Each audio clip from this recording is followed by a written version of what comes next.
lugar quiero agradecer el que se presten con tan buena voluntad y buena disposición para enseñarnos un poco lo que es el vino y las características. Muchas gracias de antemano y vosotros tenéis la palabra. Gracias a vosotros por invitarnos y nosotros lo poco que sabemos os lo vamos a enseñar y vamos a ver entre todos cómo se puede disfrutar, porque cuando se bebe vino o se cata, lo que se hace es disfrutar, porque el vino es para disfrutar. Es un producto que tiene, lo primero, propiedades para la salud y luego propiedades para la felicidad. Porque cuando se degusta un vino es porque se está celebrando algo importante, una comida, una reunión de amigos. Nunca se pone un vino en un juicio donde se está celebrando el enfrentamiento de alguien. Por eso siempre el vino es salud, el vino es alegría, e incluso en el Evangelio Jesús nos presenta el vino como un producto para la vida, porque incluso es la sangre de Jesús que está compuesta para los cristianos, transformada en vino. Bueno, buenos días. Como ha dicho Felipe, después de la visita por el Museo de Agricultura, vamos a hacer la tradicional cata de vinos y vamos, igual que otros años, aparte de ver las diferentes partes de una cata, vamos a hacerlo brevemente para la gente, porque hay mucha gente que nos acompaña aquí otros años, pero hay gente que, por si se les ha olvidado, o por si hay gente que se incorpora nueva este año, vamos a repasar las diferentes partes de la cata. Aparte de catar el vino, vamos a presentar dos vinos nuevos que tiene la Cooperativa El Progreso, que son de dos marcas nuevas. Estas marcas son Gijones y Huertos de Palacio. Los tenéis situados por encima de la mesa. No tengáis miedo en coger la botella, que podéis cogerla, dar una vuelta y echar un vistazo. No son, como me han preguntado aquí hoy, son vinos de la cooperativa, no son otros vinos diferentes. Nos han dicho, ¿vais a catar vinos que no son de la cooperativa? Digo, no, son de la cooperativa. Entonces, bueno, os voy a comentar un poco el porqué de estos vinos. La cooperativa tiene la necesidad de sacar otras marcas de vino, aparte de la que ya conocéis de Ojos del Guadiana y de Mi Chupito, porque actualmente la cooperativa está comercializando vinos en Estados Unidos, en Oriente, en China, en Taiwán, pero por ejemplo en Estados Unidos, Ojos del Guadiana se está comercializando en un determinado estado, ¿no? Entonces, para poder seguir vendiendo vinos con denominación de origen y con tierra de Castilla, necesita sacar otras marcas para que dentro del mismo estado el cliente que está comprando el vino no se haga la competencia con Ojos del Guadiana. Entonces, de ahí nace, por ejemplo, Gijones, que si le dais la vuelta a la botella, está el caballo de Don Quijote, que es vino con denominación de origen La Mancha, ¿vale? Que sería el equivalente a Ojos del Guadiana, que sabéis que Ojos del Guadiana también es de denominación de origen. Y luego tenemos Huertos de Palacio, que es vino con indicación geográfica Tierra de Castilla. Comentar un poquitín la diferencia de los dos. En realidad son vinos de La Mancha los dos, son vinos que son de nuestra tierra, y la principal diferencia que vais a ver es que en el de vino con denominación de origen vais a ver el caballo dibujado de Don Quijote. En denominación de origen tiene una normativa más estricta que Tierra de Castilla. Desde mi punto de vista es un vino que tiene más cualidades que el de Tierra de Castilla. Y luego Tierra de Castilla lo vamos a poder ver, si os dais cuenta en la cápsula, tiene siempre cualquier vino, sea de nuestra bodega, como si es de otra bodega de otro pueblo, tiene que tener el mapa de España y serigrafiado la comunidad autónoma de Castilla-La Mancha, ¿vale? Los vinos de la Tierra de Castilla. Entonces, bueno, el porqué de... Al mismo tiempo, con estos dos vinos, lo que se ha querido hacer, la cooperativa ha querido hacer, es evocar un recuerdo a propiedades y parajes de nuestro pueblo que pertenecieron a la historia. En este caso, Gijones, todos sabemos que es una alusión a la familia Gijones que tanto marcó en la historia de Villarrubia. Fueron los propietarios de la casa que hoy es de la familia Peñuelas y que fueron los propietarios de la ganadería de reses bravas más importante de aquella historia y de aquella época en España. Entonces es un homenaje a la historia de aquella familia. Y Huertos de Palacio, sabéis, todos sabemos, y las personas que no son de aquí saben que aquí hubo un ducado, que era el ducado de Híjar, y que tenían un palacio en lo que es, lo llamamos nosotros la glorieta del Palo. Entonces ese palacio tenía una extensión de terreno a la espalda del palacio que se le llamaban los huertos del palacio, huertos de palacio. Entonces, en homenaje y en historia a aquellas posesiones, pues también se ha querido hacer una alusión en uno de nuestros casos. Y al margen de poner nuestros vinos, porque como he comentado, estos vinos son para exportación, son para comercializarlos fuera de España. Entonces, al margen de poner la Cima Villarrubiera, como ha comentado Poli, también queríamos que fueran marcas que fueran comerciales, que digamos que luego al cliente extranjero pues le pudiera llamar la atención o pudiera comprar. Estas dos marcas han sido seleccionadas, entre otros muchos términos villarrubieros, y también han sido revisadas por una empresa externa que nos ha recomendado de coger estas dos y no otras, porque sabéis que en Villarrubia hay muchos términos y muchas familias y otros términos típicos de Villarrubia, pero que a lo mejor en el extranjero no nos puede favorecer en la venta de los vinos, ¿vale? Entonces, bueno, otra cosa más, aparte de poder comercializar en las mismas regiones más vinos con denominación de origen, también conseguimos otros vinos diferentes. Ahora mismo no tenemos con Ojos del Guadiana, por ejemplo, un blend, un Gijones blend. En este caso blend significa en el extranjero, que lo comercializan muchas bodegas, una mezcla, un cupás de diferentes variedades blancas. Y nosotros lo hemos conseguido con este vino. Antes no lo teníamos, en este caso es Airén, Verdejo y Chardonnay, las tres variedades. Entonces, y por ejemplo en el tinto, hemos escogido, es un tinto roble. Sabéis que antes teníamos con Ojos del Guadiana el Syrah, teníamos el Selección con 3 meses en barrica, pero si queríamos un tempranillo con un toque de barrica teníamos que pasar del tempranillo joven al crianza, que ya tiene 6 meses.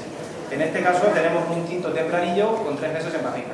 Lo tenemos con la marca Huertos de Palacio. Todo esto también viene un poco por la demanda del mercado. En el mercado nuestros comerciales de exportación salen fuera y ven que hay unos vinos que se demandan más en unos países u otros. Por ejemplo, los robles están muy demandados en Estados Unidos. Y ahí, pues, digamos que el estadounidense es un conocedor de vino. Si os dais cuenta, en toda la serie estadounidense sale con la copa de vino y no es como consumidor de cerveza, como puede ser más de Europa. Y allí, pues, ya no quieren vinos jóvenes como un monovarietal, un airén, un tempranillo, sino que quieren vinos con algo diferente, un toque de barrica, una mezcla de varietales como puede ser el Gijones blend. Y por otra parte, en la zona de Oriente, en Taiwán, en China, pues ahí sí que están empezando a catar los vinos y lo mismo, ya los monovarietales les resulta pues ya repetitivos y quieren probar cosas nuevas. Entonces, bueno, que sepáis que según la demanda del mercado, no solo son nuevas marcas para poder introducir vinos de nuestro pueblo, de Villarrubia, afuera y no hacernos la competencia, sino que también hacemos vinos diferentes para poder venderlos mejor. Y si queréis, pues vamos a empezar con el vino blanco. Es importante saber que el vino tiene que entrar por los 5 sentidos que tenemos en nuestro organismo. El vino es un ser vivo y es tan importante a la hora de degustar un vino el que entre por los 5 sentidos. El primer sentido es el tacto, porque nosotros tenemos que coger, cuando servimos un vino, tenemos que coger una copa. Y la copa tiene que ser una copa perfectamente adaptada a las necesidades que vamos a usar y una copa que sea sensible. De hecho, cuando cogemos una copa, el catador que es aficionado y que sabe perfectamente lo que hace, lo primero que hace es mirar la copa y después tocar el aro superior. Porque el aro superior emite un sonido característico para saber si el cristal que estamos utilizando es perfecto y es bueno y está adaptado a las necesidades que le vamos a exigir. De hecho, no sé si últimamente habéis visto algún programa en televisión donde ha salido un concierto de copas. Un señor haciendo una cata de vino, coge unas cuantas copas, las llena a distintas alturas de vino en el interior y después con el dedo va haciendo una sintonía y saca una melodía. Así que fijaos si es importante. Por lo tanto, ya empezamos a que el vino entra a través del tacto. Luego, para que nos entre por la vista, tenemos que ver primero la presentación de la botella. Si la etiqueta y la presentación del vino ya nos es grata, ya nos predispone a que lo que tiene dentro nos va a agradar. Por el contrario, si presentamos una botella mal presentada o que carece de empaque, pues ya nos predispone un poco en contra de la cata del vino. Por lo tanto, es fundamental que nos entre el vino, empiece a entrarnos ya por la vista, que la botella sea bonita, que la presentación sea hermosa, y eso ya nos dice que dentro puede haber un buen producto. Si abundamos un poco, aunque ya otras veces también lo hemos comentado, el abrir una botella también tiene su peculiaridad, tiene su empaque. Lo importante es que cuando presentamos una botella ante unos amigos o ante cualquier momento que vamos a degustar, lo primero es que los comensales observen, se les presente la botella, vean la presentación y entonces ya procederíamos a abrirlo. Lo primero que hacemos es que con el sacacorchos ya viene un tipo de navajita con el fin de que le cortemos la parte de la cápsula que hay que eliminar para poder acceder al tapón. Siempre hay que procurar que la botella no se mueva, no gire. La botella no debe de girar. Quien debe de girar es la mano de la persona que lo está abriendo.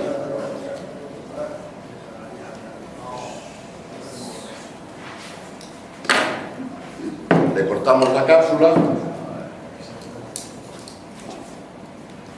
y utilizamos el sacacorchos siempre en esta posición, que la punta esté hacia abajo para apuntar y clavar en el centro del corcho. Como digo, sin mover la botella, sin girar la botella, se introduce aproximadamente dos terceras partes del sacacorchos y se procede a abrirlo. El sacacorchos lleva dos posiciones.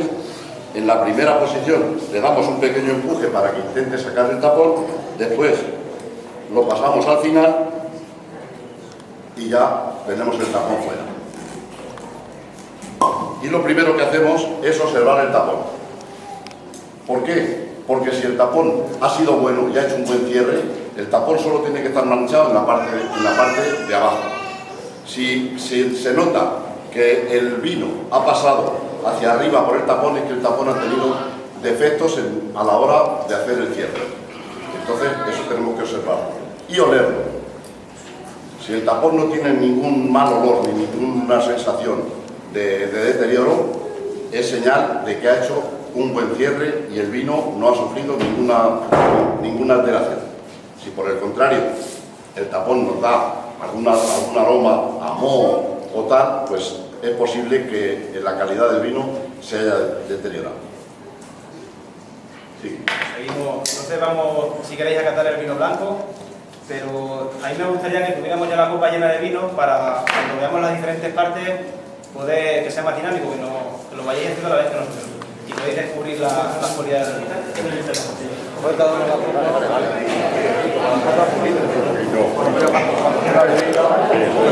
La comida, digo, la bebida. Vale. Aquí lo dejo.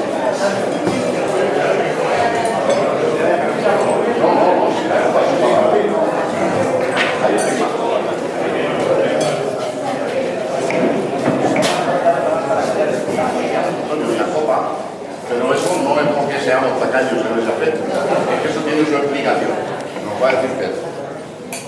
Sí, bueno, para poder catar el vino no podemos llenarla mucho porque si no vamos a poder descubrir las propiedades tanto en la vista, en el olfato o en el gusto. Si la llenamos mucho no nos va a permitir agitarla en el momento en el caso tanto de la fase olfativa como de la gustativa. Y para degustarla bien, veréis también que en la fase visual hay que girarla un poquito para ampliar el disco de la superficie del vino de arriba, y todo eso se puede conseguir llenándola, como ha dicho Poli, un poquito, un tercio más o menos. La cantidad que os ha salido la verdad es. Si observáis, la copa es mucho más estrecha de la parte de arriba que de la parte de abajo. Eso tiene también su explicación. Como nosotros lo que vamos a degustar son los aromas que tiene el vino, los aromas son volátiles, se desprenden. Entonces, lo que queremos es que se desprendan a la hora de girar, de mover el vino, lo que queremos es que se desprendan, pero que continúen en la copa. Por eso tienen más dificultad los aromas al salir, al ser más estrecha la copa por arriba. Porque ahora tenemos que pasar, después de ver el vino, tenemos que pasar a la fase olfativa, y entonces todos esos aromas que se han desprendido los tenemos que oler. Por eso la copa siempre es cerrada, para que tenga más dificultad el aroma a la hora de irse. Bueno, como ha dicho Poli, el vino es algo para disfrutar. El vino una cata de vinos no es difícil y no tenemos que asustarnos a la hora de catar un vino. Es algo muy sencillo. Vinos hay de todos los colores, hay de diferentes variedades, con más barrica, con menos, pero en realidad un vino, el vino que más le gusta a uno es el vino que se tiene que tomar y no tomarle miedo. Una vez que lo servimos, es muy sencillo, son tres fases: la fase visual, la olfativa y la gustativa. Y el vino interviene en cuatro de los sentidos, aunque también ha dicho Poli que son los 5, el oído es el que todavía pues no, sí que interviene en el momento de En el momento de tocar la copa, claro, que mete el oído. yo todavía no me ha dicho nada un vino al oído. Entonces, bueno, intervienen 4 de los sentidos y lo vamos a ir descubriendo. Primero, en la fase visual, el vino lo acercamos un poquitín a los ojos, no muy cerca, inclinamos un poquitín la copa y lo vamos retirando poco a poco hacia atrás. De esta forma nos tenemos que fijar en el disco que se forma, lo giramos como hemos dicho antes, para que el disco en esta posición es más pequeño y en esta se amplía, ¿vale? Y de esta forma podremos ver los ribetes que contiene alrededor del disco. Incluso si hubiéramos tenido servilletas para todos, se hubiera podido poner encima de las servilletas, porque para ver mejor las tonalidades se debe de ver sobre un fondo blanco, porque entonces se aprecia mucho mejor la tonalidad. Si lo queréis mirar cercanos a los manteles, se puede ver. Entonces, lo primero que tenemos que ver en el vino, la primera impresión, como es la primera parte, ya nos va a decir algo del vino. El vino tiene que estar limpio, tiene que ser brillante y no tiene que tener cuerpos extraños. Si ya empezamos, derramamos el vino y vemos que ya tiene alguna materia de suspensión, nos va a dar indicios de que va a ser un defecto del vino y por tanto mala calidad del vino. Entonces, bueno, tiene que ser un vino limpio, brillante, y el segundo aspecto que tenemos que mirar es ver el color. Tiene que ser un color característico del vino que estamos catando. En este caso es un vino blanco y es una mezcla de 3 variedades. Por ejemplo, en la variedad Aiden suelen ser vinos más pálidos. En este caso es un vino de color amarillo macizo, ¿vale? Un amarillo un poquito, no muy vivo, digamos, tipo bajo, ¿vale? Entonces, podemos ver que no es tan pálido como el Aiden, porque intervienen también verdejo y chardonnay. Estas 2 variedades son variedades que se elaboran macerando la piel con el mosto, de forma que se extraen polifenoles y materia y precursores aromáticos que tiene la uva, que luego nos lo van a salir en la nariz.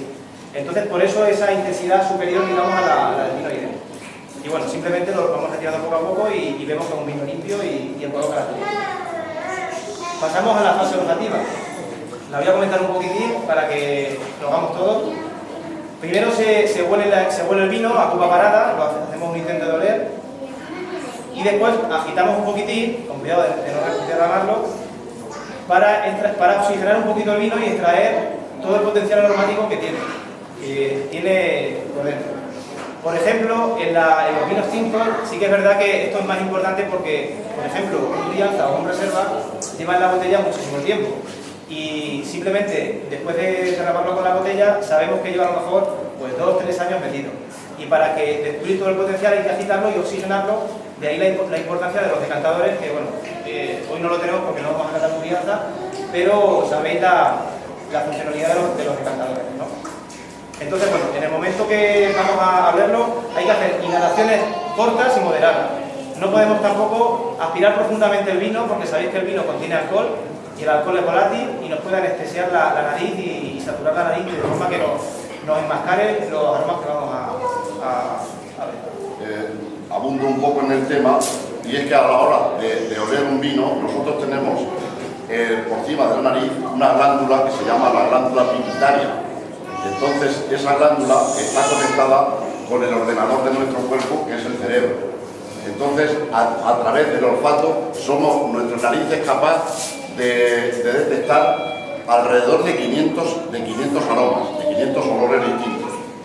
Entonces, ahora, nosotros cuando vamos a olfatear el vino, a cualquiera le puede variar un pelín el concepto de olor de otra persona, porque depende de conforme funcione su glándula. Pero que sepáis que se pueden detectar más de 500 olores. Aquí vamos a sacar solo unos cuantos, que son los que preponderan un poco más en el vino, ¿no? Según el aroma que tenga. Pero que es importante que es a través de nuestro cerebro, que es el que procesa los olores que van a pasar por la nariz. Bueno, pues después vamos a hablar del vino, no sé si ya lo habéis hecho.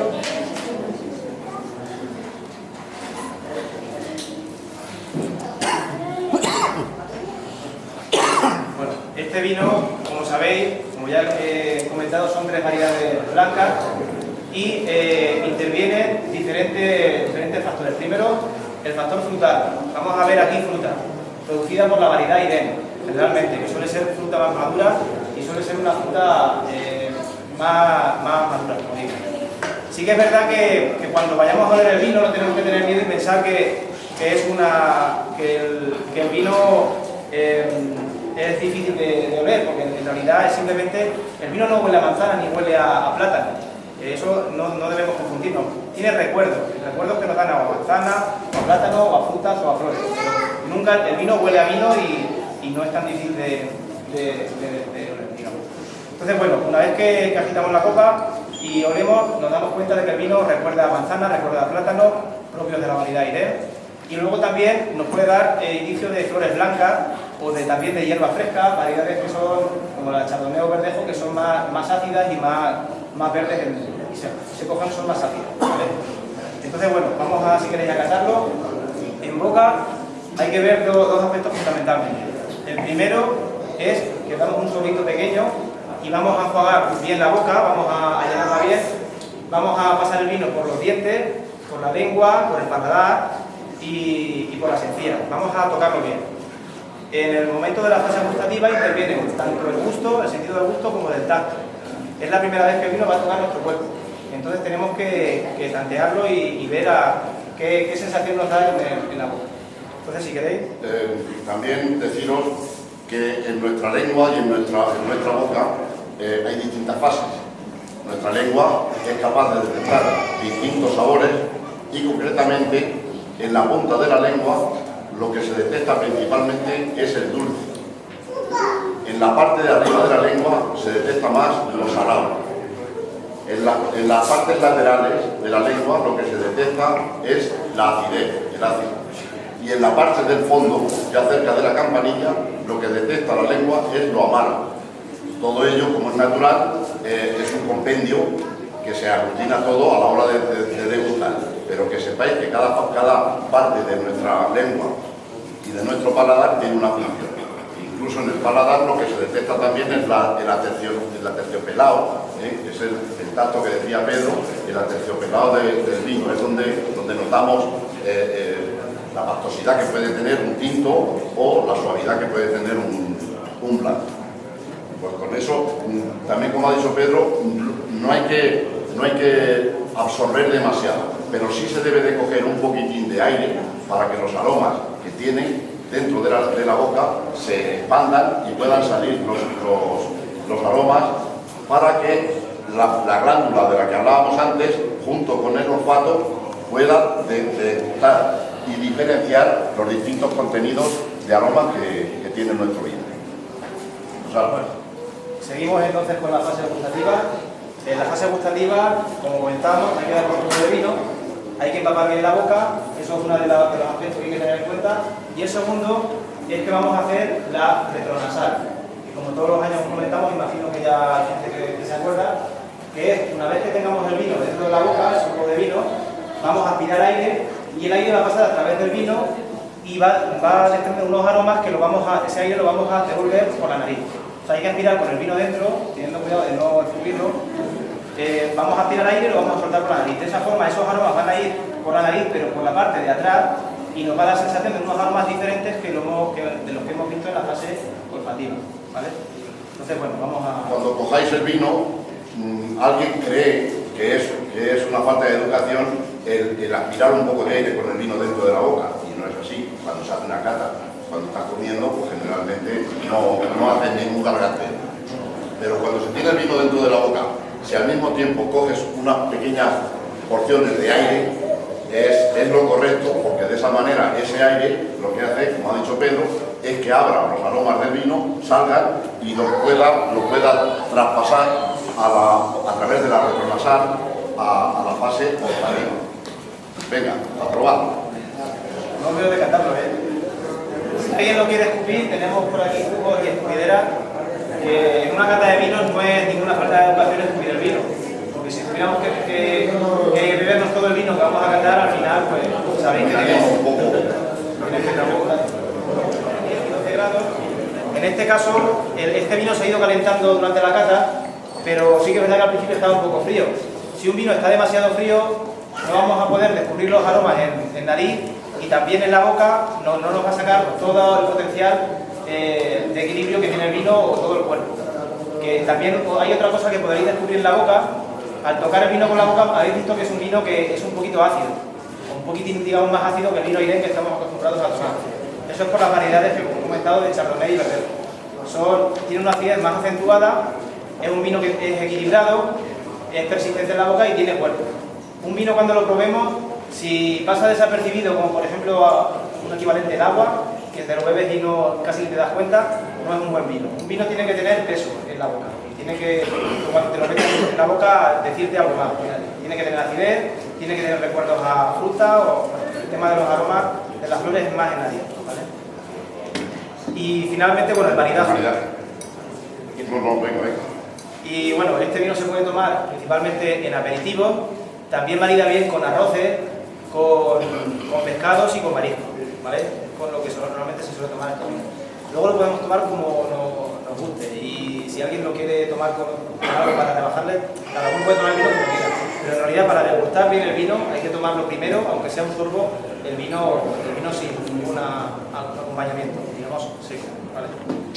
Y podemos continuar con el vino. Si hay alguna duda o alguna pregunta que queráis hacernos en el transcurso de la cata, hacérnosla con mucho gusto, que a lo mejor hay datos que se nos pasan porque no los conocemos. Primer motín es porque es muy sencillo. Los vinos tintos son más persistentes en el paladar y en nuestra boca a la hora de probarlos. Entonces, si pruebas un tinto y después pruebas un blanco, no le vas a sacar al blanco el potencial que tiene, porque nuestras glándulas en la boca están todavía impregnadas, porque el vino tinto es más persistente y dura más tiempo. Los blancos son más ligeros y por eso se prueba primero un blanco, porque es ligero, y cuando lleguemos al tinto no va a influenciar la cata para poder detectar el vino tinto. Simplemente es eso. Tampoco se pueden catar al principio los vinos dulces. Sabéis que también la cooperativa produce el mosto parcialmente fermentado, entonces no se deben de catar porque el dulzor que tiene la uva, en este caso el mosto parcialmente fermentado, también es más persistente y no sería correcto probarlo antes de hacer las catas de blancos y tintos. Los sabores, porque como dice Poli, nos pudiera ocasionar si después de un tinto probamos un blanco. La boca se queda, digamos, más astringente y no podríamos probar otro vino. Entonces, por eso viene bien echar un trago de agua o tomar algún defecto, con lo cual nos va a decir que el vino que vamos a probar. Vamos a catar Huertos de Palacio Tinto Roble. Esto es un tempranillo con 3 meses en barrica, y vamos a descubrir que tiene tanto en la nariz como en la boca el tostado de la madera, que se ha producido durante esos 3 meses de crianza que le hemos dado, ¿vale? Es un vino joven, es de la última cosecha, de 2013. También comentar que estamos en agosto, estamos ya, casi ha pasado un año desde que se elaboró el vino. Entonces, aunque vamos a descubrir muchos aromas, siempre cuando más vamos a descubrir es cuando el vino está en noviembre, cuando salen nuevos los vinos jóvenes, ¿vale? Entonces es un vino joven con un toque de roble. Si en la fase visual vemos que es un vino que tiene una capa media alta, tiene un buen color. Esto en el tecnicismo tendría unos 12 puntos de color, de 12 para arriba, sería un buen tinto. Hacemos lo que hemos comentado, lo vamos observando y lo retiramos poco a poco de los ojos. Vemos que tiene colores vivos, porque es un vino joven, es un rojo cereza intenso, tiene incluso algún ribete morado en el disco que podemos observar. Y bueno, si queréis vamos a pasar a la fase olfativa. Generalmente, si es un vino que ya tiene más tiempo, o es un vino de crianza o reserva que ya está mucho tiempo en barrica y tal, el tono tan vivo que tiene, el color tan vivo a cereza que da estaría un poquitín más apagado, ya tendería a un tipo de rojo ladrillo que llamamos nosotros en el argot del vino. Sería un poco más apagado, más pálido. Este, como ha dicho Pedro, tiene unos tonos vivos totalmente, y cuando sale, mirándolo en un fondo blanco y miras el borde del círculo que forma y le ves tonos amoratados, es que totalmente el vino está vivo, no tiene ningún defecto, no ha sufrido ningún tipo de oxidación y mantiene sus características tal como casi cuando se elabora. Bueno, en la fase olfativa hacemos un intento de... Bueno, vamos, Pedro, antes de pasar a la fase olfativa, que vean también, si observáis y movéis la copa, veréis que se forma una lágrima que llamamos nosotros, que caen como unos chorritos blancos alrededor, si lo observáis bien, eso le llamamos la lágrima. Eso es un producto que se forma durante la fermentación que se llama glicerina.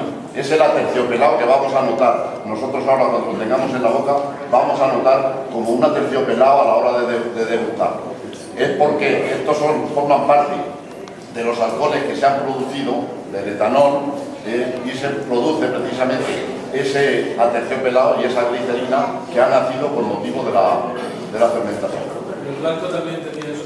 Menos. Los blancos generalmente tienen menos aterciopelamiento Pero también tienen, lo que pasa es que se diferencia más difícil. Cuanto más despacio caiga la gota y más denso, significa que el vino tiene más riqueza polifenólica y va a ser un mejor vino. O sea, cuando veamos que la lágrima le cuesta bajar, es que tiene más densidad de vino y va a tener mejor calidad. Entonces, bueno, la fase olfativa.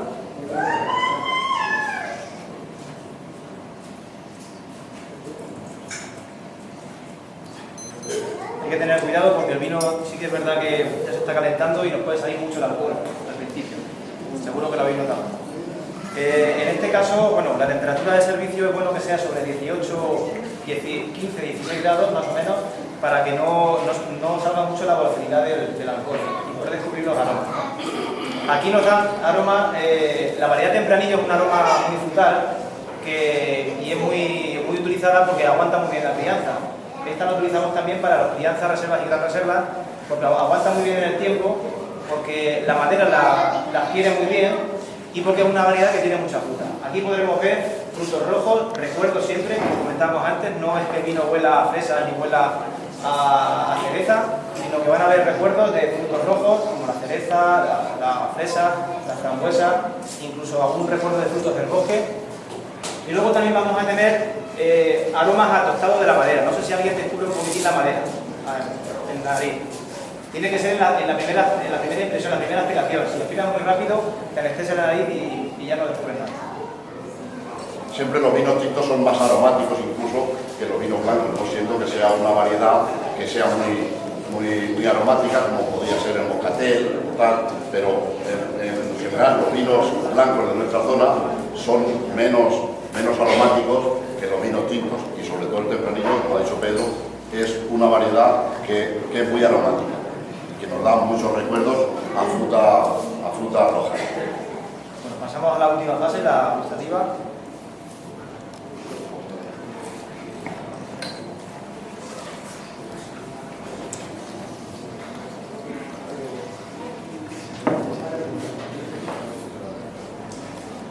Aquí se nota la astringencia propia del tanino.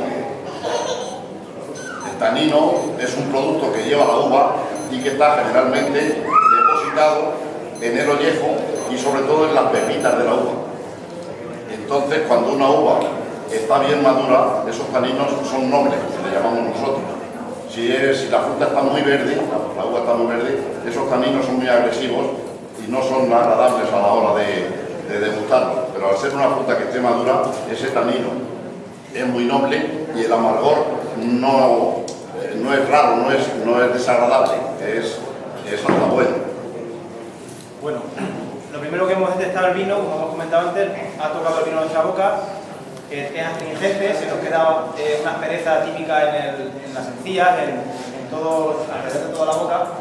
Y bueno, los primeros aromas, o sea, los primeros sabores que podemos detectar son, como hemos comentado antes, recuerdos a frutos rojos, recuerdos a fresa, a frambuesa, a mora también puede dar, sobre todo la mora suele ser en vinos jóvenes, no en vinos con crianza, y sí que también tiene un recuerdo al tostado de la madera. Nosotros la madera que utilizamos en los vinos suelen ser de roble francés y de americano, y la madera no es que nos lo inventemos nosotros, todo eso está estandarizado, da unos recuerdos, siempre hablando de recuerdos al vino, que pueden ser curiosos, como por ejemplo recuerdos a tabaco, recuerdos a torrefactos, a café, a cuero, y sí que es verdad que eso lo da, normalmente solo da la madera, los diferentes tipos de madera.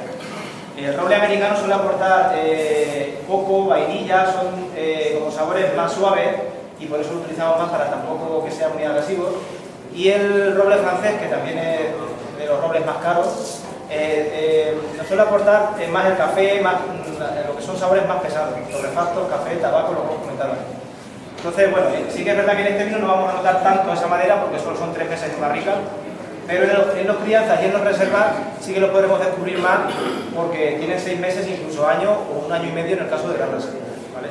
Incluso la madera, los toneles, los barriles, que están hechos con roble francés o americano, aunque ya hay en la tienda de los chinos también se puede comprar barricas que también hacen los chinos, que hacen barricas.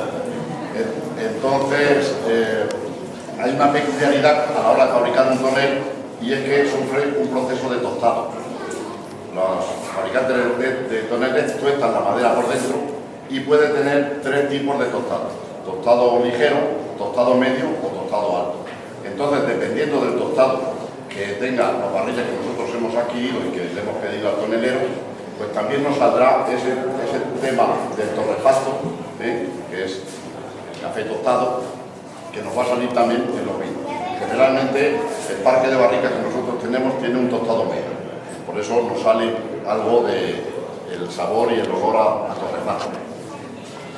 Bien, pues ya solo nos queda comentar el maridaje del vino tinto. En este caso, este vino es válido pues para carne, para asado, que tampoco son asados tan contundentes como por ejemplo puede ser una pierna de cordero y un entrecot, que eso normalmente reservamos más los vinos de más crianza, como son los reservas o los grandes reservas. Este es un vino más, también se puede tomar en aperitivo y suele maridar bien con asados, como digo, pero tipo pollo, y también es verdad que marida bien con los platos de cuchara, con los típicos platos de cuchara, por ejemplo pudiera ser las migas o algún típico potaje villarroquero o algún tipo de guisado, ¿vale? Y nada más, la temperatura, como hemos dicho, entre 15 y 18 grados, no que esté muy caliente, pero tampoco que esté muy frío. Si tomamos un vino tinto muy frío, no vamos a descubrir ningún aroma ni ningún sabor de los que hemos descubierto. Claro, es que en la temperatura del frío secuestran los aromas y les cuesta mucho salir. Y dejan de ser buenos. No le vamos a sacar el potencial que tiene. Entonces, para abundando un poco más en el tema de la madera, hay 4 tipos de vinos en madera. En este caso, como este vino que solo tiene 3 meses, la crianza, que son 6 meses, la reserva, que son 12 meses, y la gran reserva, que son 24 meses. Para ello, nosotros tenemos que haber elegido previamente un vino que nos haya gustado y que sus características analíticas se presten a lo que nosotros necesitamos.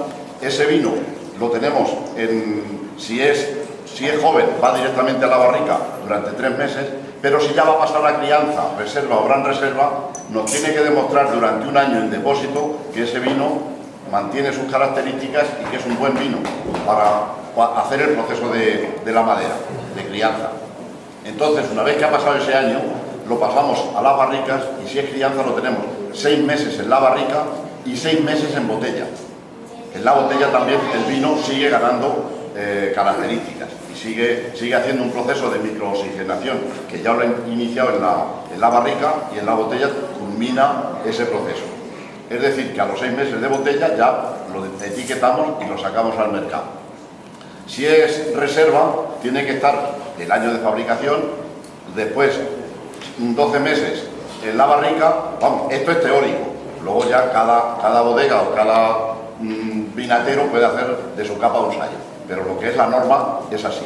12 meses en la barrica, 12 en la botella y ya al mercado. Y si es gran reserva, tiene que estar, aparte del año de fabricación, tiene que estar 24 meses en la barrica, 24 en la botella y después ya el proceso. O sea que estaría 5 años preparándose para ser un gran vino de gran reserva.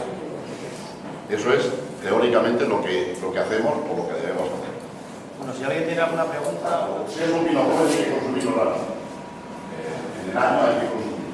Si es tarde, dice que lo tiene en el tiempo, pues eso es una lotería.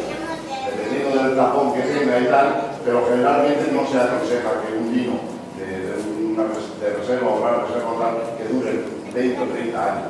Te puedes encontrar una sorpresa. Te puedes encontrar la sorpresa de que te salga un vino, pero te puedes encontrar también con la sorpresa de que el vino los vinos son para degustarlos, para comerlos y disfrutar con la familia, que para eso para la buena.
Ha sido para José de Amusui. ¿Se encuentra por aquí entre nosotros?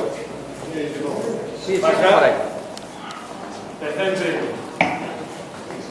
Se lo entrega a Mariano.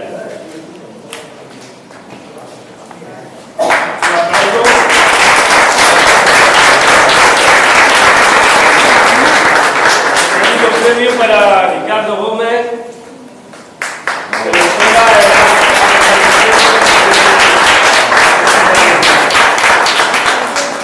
y el primer premio para Crescencio Muñoz García, que se encuentra por aquí.